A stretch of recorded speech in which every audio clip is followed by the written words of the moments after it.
आज हम देखेंगे जो कॉन्स्टिट्यूशन का जो फीचर है, आज हम देखेंगे सेपरेशन ऑफ पावर। तो according to constitution there are three organ of government, these are legislature, executive and judiciary. तो आप बताओ, आप तो ये वर्ड सुने होंगे, क्या है लेजिस्लेचर, क्या है एग्जीक्यूटिव, क्या है जुडिशियरी। देखो, लेजिस्लेटिव मीन्स वो लॉ जो लॉ मेकिंग करते हैं। एग्जीक्यूटिव में वो क्या करते हैं, तो देखते हैं कि लॉ ठीक से काम कर रहा है कि नहीं, लॉ ठीक से कार्यकारी हो रहा है कि नहीं। और जो जुडिशियरी है वो एग्जामिन कर रहा है, ये जो अपने काम करने के वजह से तो करने में कोई इलीगल वे तो नहीं अपना रहे हैं, ठीक से कर रहे हैं कि नहीं कर रहे हैं, ये सब करता है।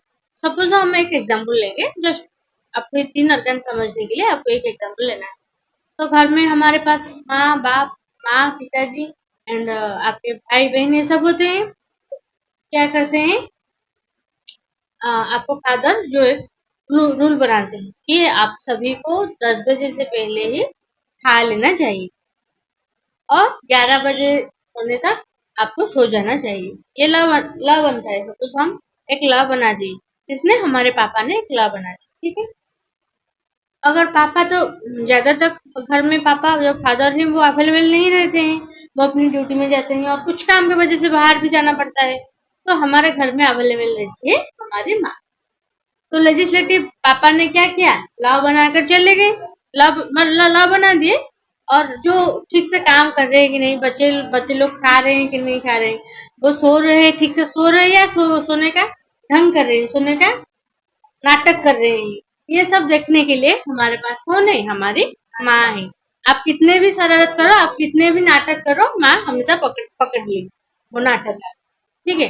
तो जो ये जो काम ठीक से हो रहा है कि नहीं, ये काम को इम्प्लीमेंट करना है, इसको ठीक से कार्यकारी करना काम होता है माँ का, यानी कि एग्जीक्यूटिव, ठीक है। और जुडिशियरी ये होते हैं कि जैसे आप मानो आप ठीक से काम नहीं कर रहे हो, सपोज आप ठीक से काम नहीं कर रहे हो, माँ ने आपको पकड़ दिया, ठीक है, आप ठीक से खा नहीं रहे हो, ठीक से सो नहीं रहे हो, तो वो किसको कंप्लेन की, पापा को, पिताजी को ही कंप्लेन करेंगे, ठीक है कि नहीं, कि ये ठीक से नहीं है। तो पिताजी क्या करने गए, अपने आप को डांटेंगे, मारेंगे, पीटेंगे, ठीक है। तो वहां पर होगा जुडिशियरी होगा, वो जुडिशियरी बताएगा क्यों बच्चों को डांटना पीटना ये अच्छा बात नहीं है। आप ठीक है, आप लॉ बनाते हो, ठीक है, मगर कुछ एक्सेप्शन रखो।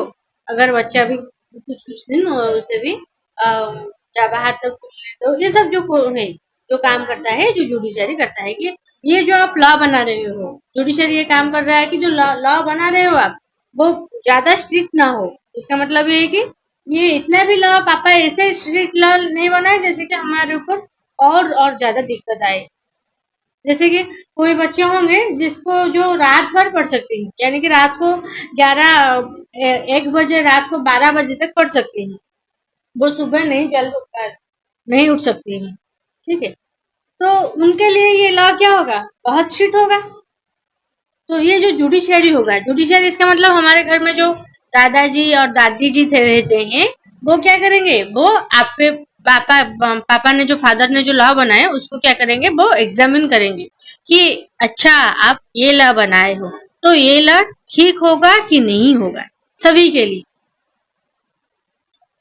अगर गलत होगा तो पापा को क्या करेंगे, वो दादा दादी पापा को क्या करेंगे, डांटेंगे।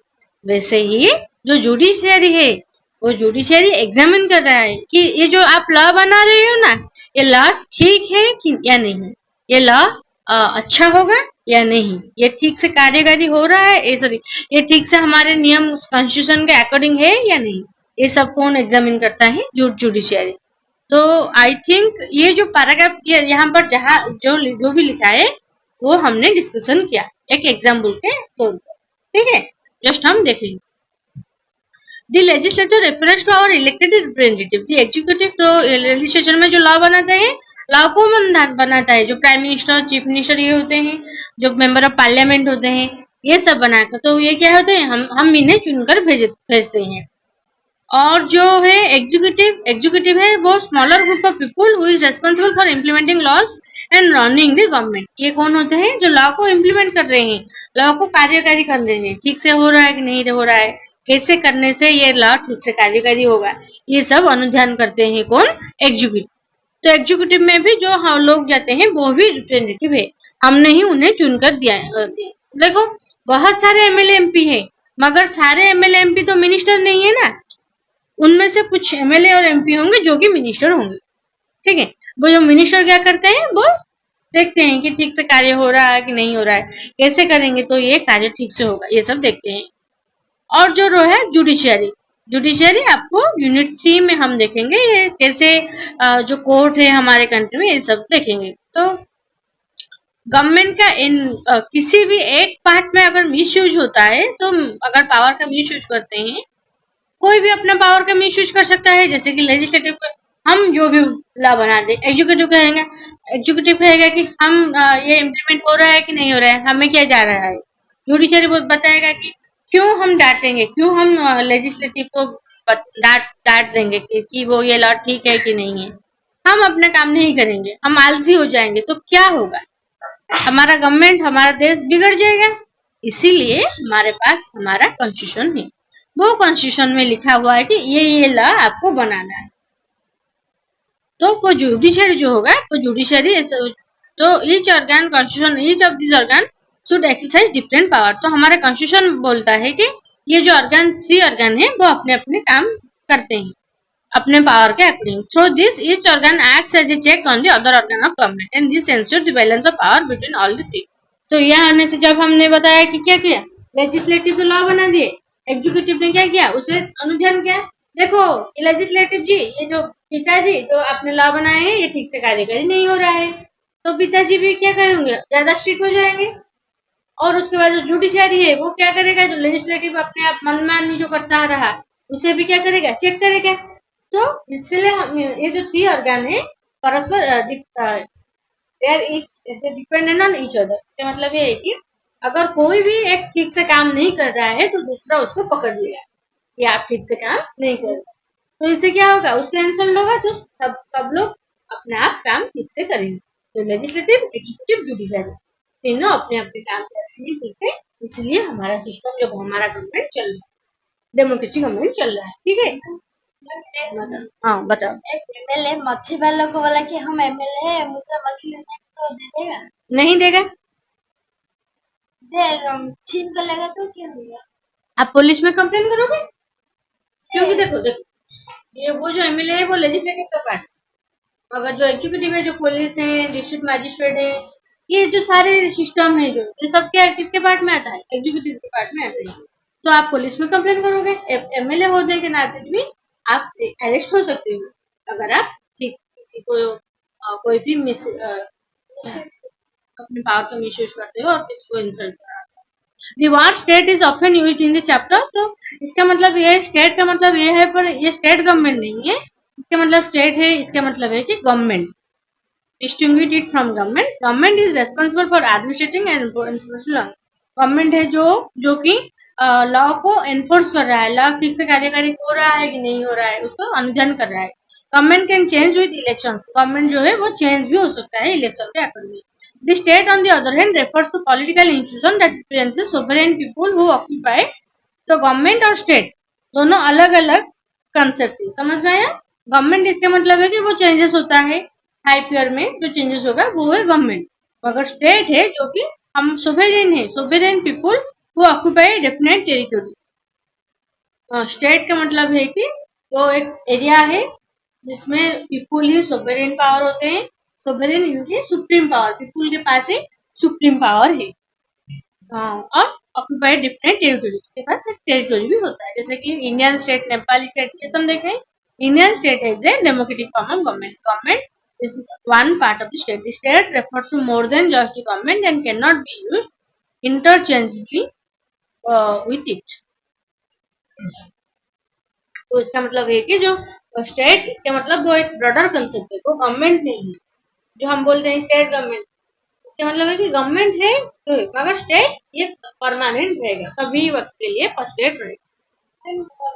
Member of the Constitutional Assembly feared that the executive might become too strong and ignore its responsible to the legislature. The assembly therefore included number of provision in the constitution to limit. तो इसका मतलब ये है कि जो executive भी अपने काम ठीक से नहीं करेगा तो हमारा पार्लियामेंट पे बहुत सारा लॉ लिखाया गया है जैसे कि एग्जीक्यूटिव अपने आप काम ठीक से करेगा, अगर वो नहीं करेगा तो उसे निकाला जाएगा, उसको चेंज किया जाएगा। जैसे कि एक ऑफिसर ठीक से काम नहीं कर रहा है तो उसको सस्पेंड किया जाएगा। ये सब लॉ बनाए गए हैं। उसके बाद हम देखेंगे फंडामेंटल राइट। राइट राइट इससे मतलब से आपको क्या समझ में आ रहा है? आपका अधिकार है, आपको जीने के अधिकार है, आपको सोने के अधिकार है, आपको घूमने के अधिकार है, आपको जो फ्रीडम दिया गया है वो सब आपके राइट है। और इसे फंडामेंटल क्यों कहा गया? फंडामेंटल इसका मतलब ये है कि जो हमारे जीवन धारण के लिए नितांत आवश्यक, उसे हम बोलेंगे फंडामेंटल। समझ में आया? जो हमारे जीवन धारण के लिए ये नितांत आवश्यक है उसे हम बोलेंगे फंडामेंटल। देखो जैसे आप अगर आपको फ्रीडम नहीं होती तो आपको क्या करता? पुलिस और कोई भी आपको पीटता मारता ये सब कुछ कर सकता था। तो ये सब लॉ बनाया गया है, जो है ये राइट है। 18 ईयर के बाद सभी को ये राइट मिलती है कि आप जहां भी जा सकते हो, घूम सकते हो, खा सकते हो, पी सकते हो, सो सकते हो, ये सब आपको राइट दिया गया है। तो fundamental rights is often been referred to as conscience of the Indian constitution. तो इसको बताया गया है कि जो हमारा विवेक है, जैसे कि हम बोलते हैं कि हमें ये काम करना चाहिए या नहीं करना चाहिए, हम अपने आप को पूछते हैं, वैसे ही इंडियन कॉन्स्टिट्यूशन वो अपने आप को पूछते हैं, जैसे कि इससे हम बोलेंगे conscience. Colonial rule had created a creation suspicion of the state in the minds of the nationalist. तो जो कॉलोनियल रूल जो ब्रिटिश आए थे उसी वक्त ही जो हमारे नेशनलिस्ट के माइंड में ये आ गया था कि ये गवर्नमेंट अगर होगा तो वो ये अधिकार लोगों को देगा कि नहीं देगा, लोगों को कोई अरेस्ट तो नहीं करेगा अपने मनमर्जी के हिसाब से। अगर गवर्नमेंट अगर लोगों को अपने आप अरेस्ट कर लेगा तो क्या होगा, ये भी हो सकता है। तो ये जो थॉट नेशनलिस्ट जो महात्मा गांधी, जवाहरलाल नेहरू और वल्लभ भाई पटेल, ये जो नेशनलिस्ट है उनके माइंड में आई, ठीक है। तो वो चाहते थे कि मानो ये तो ठीक है कि गवर्नमेंट ठीक से काम करेगा, अगर वो नहीं करेगा तो हम क्या करेंगे, इसलिए वो क्या करें, वो लॉ थे जो रूल थे वो लिख लिए। तो इसलिए हमारा इंडियन कॉन्स्टिट्यूशन रिटन कॉन्स्टिट्यूशन, यहाँ पर जो राइट दिया जाएगा ये सब कुछ लिख लिया गया। वो they wanted to ensure that a set of written right should guard against the misuse of state power in independent India. अगर जब हमारा कंट्री इंडिपेंडेंट हो गया तो जो स्टेट गवर्नमेंट है, जो स्टेट है और जो भी होगा वो अपने पावर का मिस यूज करके लोगों को परेशान नहीं करेगा। लोगों को जैसे कि ब्रिटिशर्स क्या करते थे, लोगों को कभी भी जेल में डाल देते थे, ये सब कुछ नहीं करेगा। इसलिए वो क्या करे, वो रूल बनाए जो कि रिटर्न कर दे, क्योंकि कोई भी आकर उसे चेंज नहीं कर सकता। इसलिए उसको हमने लिख लिया। अगर बता दिए, मुंह में बता दिए तो क्या होगा, उसके मर जाने के बाद बोला किसी को याद नहीं रहेगा। इसलिए हमने रिटर्न कॉन्स्टिट्यूशन को अडॉप्ट किया था, क्योंकि उसके मर जाने के बाद भी, उसके खो जाने के बाद भी वो लॉ इम्प्लीमेंट होके रहेगा। तो fundamental rights therefore protect citizen against arbitrary and absolute exercise of power by the state. आपको समझ में आया? आर्बिट्रेरी और इसका मतलब है कि अपने मन मर्जी के हिसाब अगर स्टेट किसी को भी पकड़ा लेता, जेल में डाल देता अपने इच्छा के अनुसार, तो इसको चेक करने के लिए, इसको क्या करने के लिए, रेगुलेट करने के लिए, कंट्रोल के लिए, उसको कंट्रोल करने के लिए हमारा कॉन्स्टिट्यूशन नेशनलिस्ट ने एक फंडामेंटल राइट कॉन्सेप्ट लाया। The Constitution first guarantees the right of individual against state as well as against individual। इसका मतलब है कि हमारा सिटीजन को ये अधिकार दिया गया कि आपके ऊपर कोई भी गवर्नमेंट हो या फिर कोई भी व्यक्ति विशेष हो, आपके ऊपर अपनी मनमर्जी आपके ऊपर आचरण नहीं कर सकता। Moreover, the various minority communities also expressed the need for constitution to include right that would protect their group। तो बहुत सारे माइनॉरिटी भी थे जो जिनके लोग ज्यादा कम होते हैं, तो उन्होंने भी किया थे, वो भी दावी कर रहे थे कि फंडामेंटल राइट को हमारा कॉन्स्टिट्यूशन में ऐड किया जाए। The constitution therefore also guarantees the right of minority against the majority। जो कॉन्स्टिट्यूशन है वो भी माइनॉरिटी, इसका मतलब है कि अगर मेजोरिटी ग्रुप होगा तो वो माइनॉरिटी के ऊपर जो भी इच्छा कर सकता है। तो इसको रोकने के लिए भी हमारा कॉन्स्टिट्यूशन में फंडामेंटल राइट है। ऑल आर इक्वल, कोई भी माइनॉरिटी नहीं, कोई भी मेजोरिटी। सभी को समान अधिकार दिया जाएगा। As Dr. Ambedkar has said about this fundamental right, this object is twofold. इसका मतलब है कि जो फंडामेंटल राइट है इसका मकसद क्या है, इसका उद्देश्य क्या है। उसका दो उद्देश्य है according to doctor B R Ambedkar. दो उद्देश्य क्या क्या है? That every citizen be a position to claim those right. इसका मतलब है कि सभी लोगों के पास अपने अधिकार को साब्यस्त करने के लिए अधिकार है। इसका मतलब है कि सभी व्यक्ति को खुले में जीने की, खुले में सांस लेने की, यहाँ पर जो सब अधिकार दिया गया है सभी व्यक्ति के पास उस अधिकार को उपभोग करने की अधिकार, समझ गए या? उसको वो यूज कर सकते हैं उस अधिकार को। और secondly this right must be binding upon every authority that has got the power to make law. तो ये जो फंडामेंटल राइट है, तो जो भी गवर्नमेंट होगा वो इस राइट को ध्यान रखते हुए ही लॉ बनेगा। इसका मतलब है कि कोई भी गवर्नमेंट अगर लॉ बनाता है तो इस फंडामेंटल राइट के खिलाफ जाकर वो लॉ बना नहीं सकते। इस फंडामेंटल को ध्यान रखते हुए ही, इस फंडामेंटल राइट को पालन करते हुए ही वो लॉ बनाए। वो ऐसा कुछ लॉ नहीं बनाएगा जिससे कि किसी का भी फंडामेंटल राइट हनन हो, किसी को भी जो डिप्राइव हो फंडामेंटल राइट से। समझ में आया? तो दो ऑब्जेक्टिव क्या थे, ये आपको क्वेश्चन में पूछे जा सकते हैं एग्जाम में, ठीक है। उसके बाद हम देखेंगे in addition to fundamental right, constitution में भी कुछ और एक सेक्शन है जिसे हम बोलेंगे directive principle of state policy, DPSP. DPSP, Directive Principle of State Policy. This section was designed by the member of Constitutional Assembly to ensure greater social and economic reform. तो बहुत सारे समाज में और जो हमारे इकोनॉमी जो रिफॉर्म लाने के लिए ये डीपीएसपी बनाया गया था, and to serve as a guide to the independent Indian state to institute law and policy that help reduce poverty of masses. ये भी गाइड करेगा वो स्टेट को, और जो गवर्नमेंट बनाएगा उसे वो गाइड करेगा कि आपको ऐसे ऐसे लॉ बनाना चाहिए, जैसे कि लोगों को गरीबी हटेगी, लोगों की सुख समृद्धि होगी, लोगों की आर्थिक अवस्था ज्यादा अच्छा होगा। ये सब बताया गया है इसके अंदर डीपीएसपी। और जो डीपीएसपी है वो इच्छा देने, गवर्नमेंट चाहे तो वो कर सकता है, नहीं चाहे तो वो नहीं कर सकता। तो बताया गया है कि गवर्नमेंट को आपको ये करने से अच्छा हो, ये करना तो अच्छा हो। जैसे कि हमारे यहाँ पर जो तम्बाकू है, जो टोबैको है, वो हमारे बॉडी के लिए अच्छा नहीं है, तो गवर्नमेंट इसे अगर चाहे तो इसे बैन कर सकते हैं कि कोई भी तम्बाकू, बीड़ी, सिगरेट और गुटखा ये सब कुछ और जो अल्कोहल ये सब कुछ हमारे क्षेत्र में नहीं बिकेगा। तो गवर्नमेंट चाहेगा तो बंद कर सकता है, बैन कर सकता है इसके ऊपर, ठीक है। ये जो बताया गया है डीपीएसपी में बताया गया है कि गवर्नमेंट को ऐसा करने से लोगों का अच्छा हो। अब डिपेंड करता है गवर्नमेंट के ऊपर कि गवर्नमेंट अगर उस डीपीएसपी को मानता है कि नहीं मानता है, अगर ये सब बताया गया, ठीक है। अगर फंडामेंटल राइट आपको समझ में आया, फंडामेंटल और डीपीएसपी में डिफरेंस क्या है? फंडामेंटल राइट तो जो भी लॉ बनाएगा वो फंडामेंटल राइट के खिलाफ जाकर नहीं लॉ बना सकता, उसको मानना ही मानना पड़ेगा। मगर डीपीएसपी में जो गवर्नमेंट लॉ बनाया गया है उसको गवर्नमेंट मान सकता है या फिर नहीं भी मान सकता है, मगर फंडामेंटल राइट को मानना ही मानना पड़ेगा।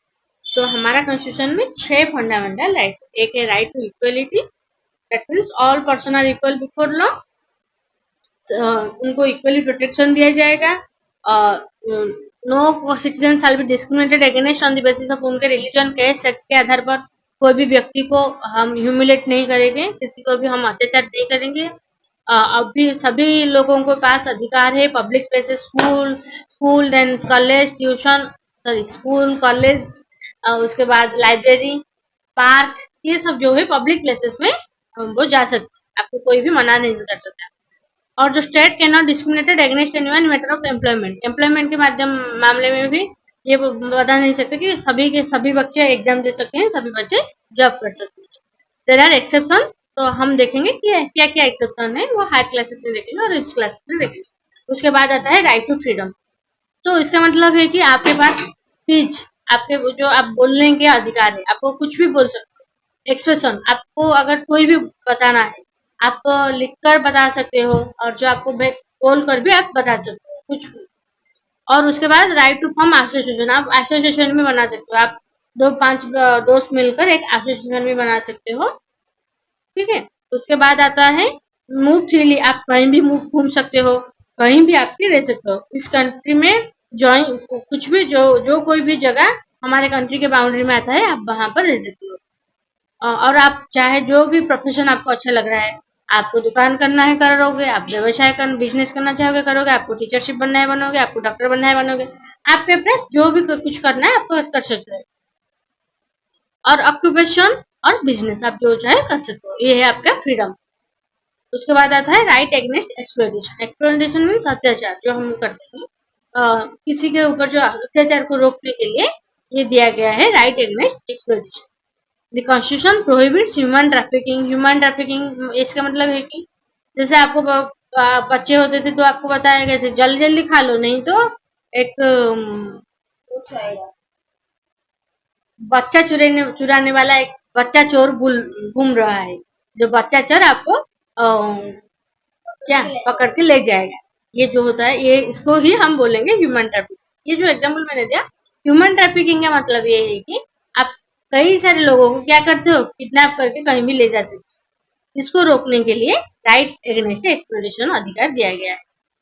ह्यूमन फोर्स्ड लेबर, जो लेबर है उनको फोर्स किया जा रहा है, चलो चलते हैं, उसको पैसा भी नहीं दिया जाएगा, उसको जो वेजेस वो भी नहीं दिया जाएगा, उनको लेबर लगाया जाएगा। एम्प्लॉयमेंट ऑफ चिल्ड्रन, जो 14 ईयर के अंदर के बच्चे को जो काम में लगा रहे हैं, इसको सब प्रतिरोध करने के लिए, इसको कंट्रोल करने के लिए हमारे पास क्या है, राइट अगेंस्ट एक्सप्लॉइटेशन। उसके बाद हम देखेंगे right to freedom of religion. आप चाहे कोई भी आप रिलीजन अपना सकते हो, ठीक है। आप कोई भी रिलीजन का जो वो काम कर रहे हैं, जो उनका रिचुअल है वो आप अपना सकते हो। प्रोफेस एंड प्रोपागेट, प्रैक्टिस इसका मतलब वो आपको वो आचरण कर सकते हो।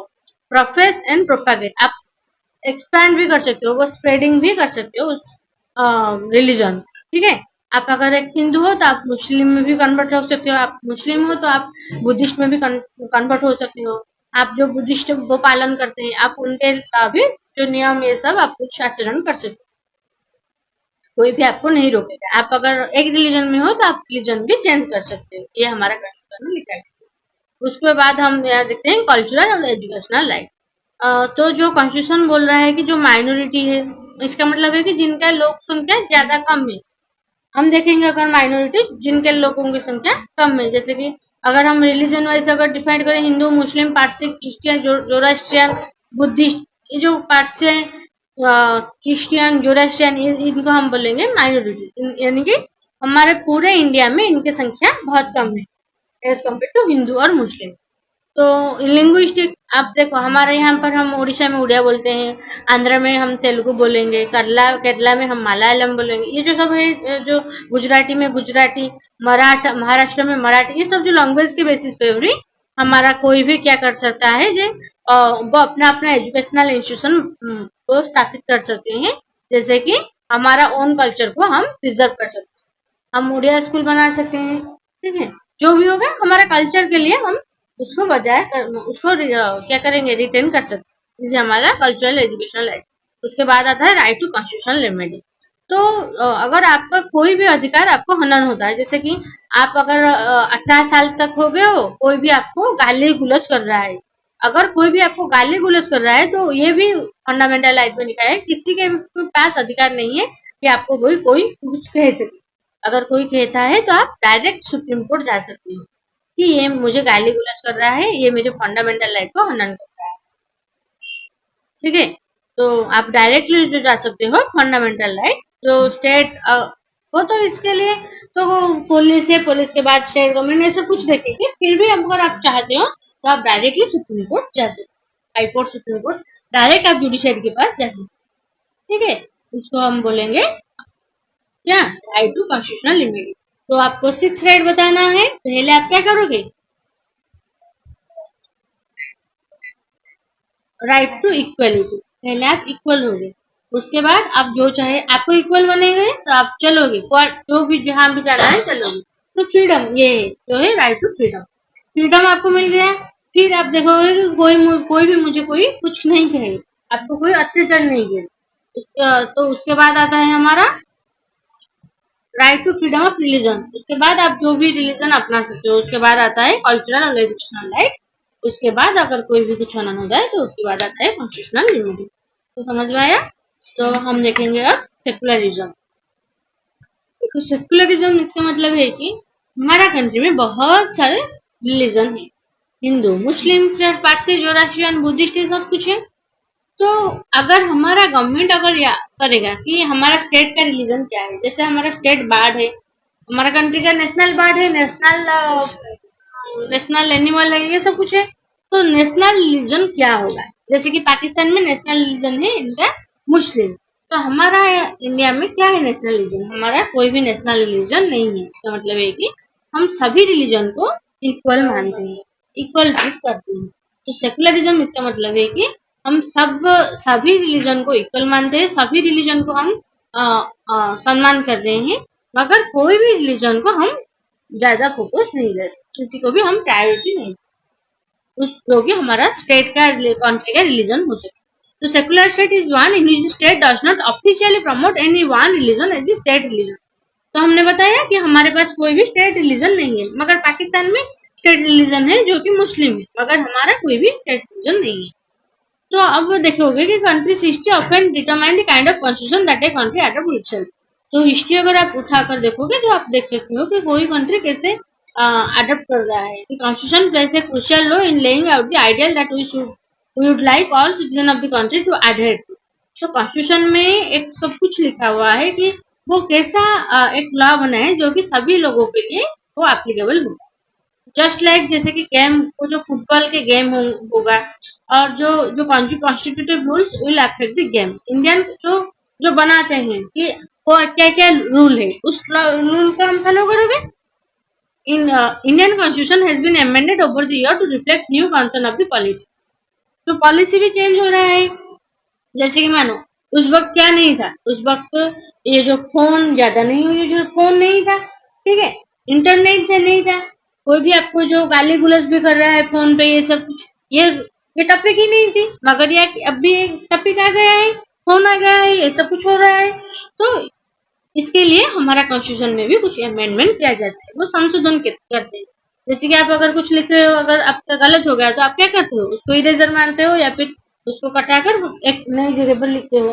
तो संशोधन किया जा सकता है एक लॉ को। वैसे ही हमारा कॉन्स्टिट्यूशन में जो नई नई रूल आता है उसे हम बोलेंगे अमेंडमेंट। तो Indian constitution has amended over the year to reflect new concern of the policy. तो पॉलिसी जो पॉलिटिकली जो न्यू कंसर्न क्या है उसको लाने के लिए ही इंडियन कॉन्स्टिट्यूशन को अमेंडमेंट किया गया है। Often a major change in the constitution means a change in the fundamental nature of one। तो बहुत सारे जब अगर चेंजेस होता है तो फंडामेंटल कुछ चेंजेस हो सकता है। We saw this in the case of Nepal and how it needed to adopt a new constitution, it became a democracy।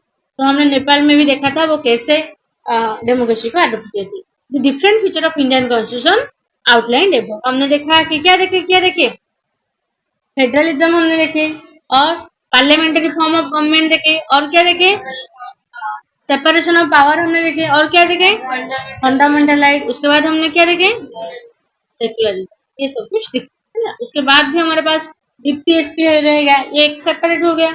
और की फंडामेंटल ड्यूटी। अब हम देखेंगे don't worry too much about this for the moment, in the rest of the book आपको यह और high classes में आपको ये सब कुछ कॉन्सेप्ट जो भी रहेगा आप पढ़ोगे।